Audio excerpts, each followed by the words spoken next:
Ayan yung trap ko sa taas. Bali, nahuli ko yung dalawang Asian Glossy Starling. Tapos nilagay ko yun sa baba na may kulungan. Tapos yung sa taas, ayan ang trap ko. Yan ang mga yellow bulbul na ibon, yellow binted na bird. Bulbul ko sa Tagalog. Yan ang trap ko. Pag yan ang pumapasok, hindi ko hinayaan ko lang sila kumakain para may pumupunta na Asian Glossy Starling. Pag pumasok ang Asian Glossy Starling dyan, hihilain ko ng tali. Hihilain ko na yan, papasok na yan dyan. Hindi magsasarado, hindi na yan makakalabas. Pero ngayon, hayaan ko lang dyan kumakain. Kasi ang target ko, Asian Glossy Starling. Yung dalawa na yan, yan para pagka magkaroon sila ng tunog, yung chirping nila, lalapit yung mga Asian Glossy Starling. Tapos yan ang ibon ng kumakain na yan, yellow binted. Tapos hindi ko na sila hinuhuli, pinayaan ko lang kumakain ng pain ko na saging saka papaya. Yan ang kung paano manghuli ng Asian Glossy Starling. Yan ang paraan.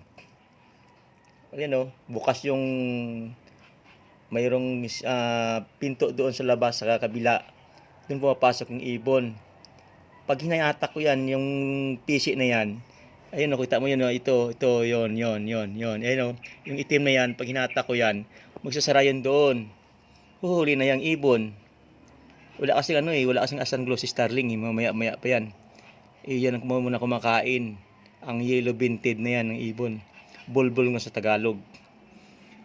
Pinapakita kung paano manghuli ng Asian Glossy Starling. Yan, bagong huli ko ng dalawa na yan, inilagay ko dyan sa loob ng kulungan sa baba para aakitin yung ibang Asian Glossy Starling. Ayan, tingnan nyo kung paano manghuli ng Asian Glossy Starling. Yan, ibon, hinayaan ko lang kumain dyan sa loob sa taas ng trapdoor ko. Yan. Yan kung paano manghuli ng ibon.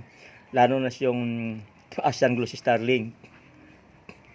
Marami yan sila. May na sila 40 pieces na Asian Glossy Starling dito sa kulungan ko. Minsan pinabigyan ko ng tubig, pinapaliguan ko sila. Naliligo sila sa parang lalagyan ko ng tubig yan. Tingnan mo, ayan sila ang dalawa, hindi pa rin umalis. Walang Glossy Starling hindi pa lumalapit. Sila ang lumalapit, yung yellow binted. Bulbul ko sa Tagalog.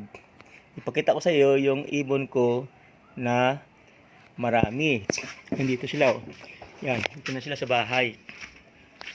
Ayan. Ayan sila Ayan, di ba? Ayan ayan Yan ang Asian Glossy Starling ko na nahuli ko diyan sa kulungan. Ayan sila Yan. Di ba ang dami nila? Yan, ayan sila Yan, sa kulungan ko na yan. Marami. Doon ko lang na-trap yun sa pinakita kong trapdoor. Yan, ayan sila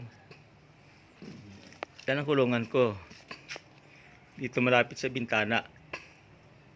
Kumakain sila sa harap ko. Kasi simple maamo na sila Matagal na sila dito. Siguro mga 5 months na sila sa akin ito. Lahat sila.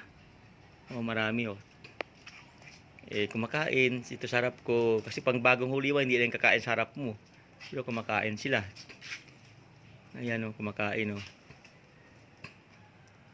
Yan. Diba ang ganda nila? Maganda talaga. May nahuli ako niyan na yellow, yung sa dibdib niya. Parang nasa upgrade ayun yellow. Yan yellow siya Yellow dibdib. Yan, yellow. Baraw ko sa Ilonggo. Yan. Dami ko silang na-trap. And then sila naliligo. Minsan nga lumulundag sila dyan sa loob ng mineral water na hinati ko. Lumulundag sila dyan. Ayan sila ayan. Yan, marami sila. Mayroon pa ako sa baba yan. Yung 5 ibon sa baba na tinabi ko.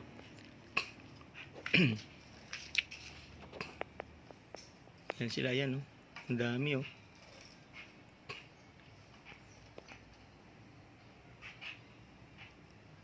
Maamo sila. Kumakain sila sa harap ko.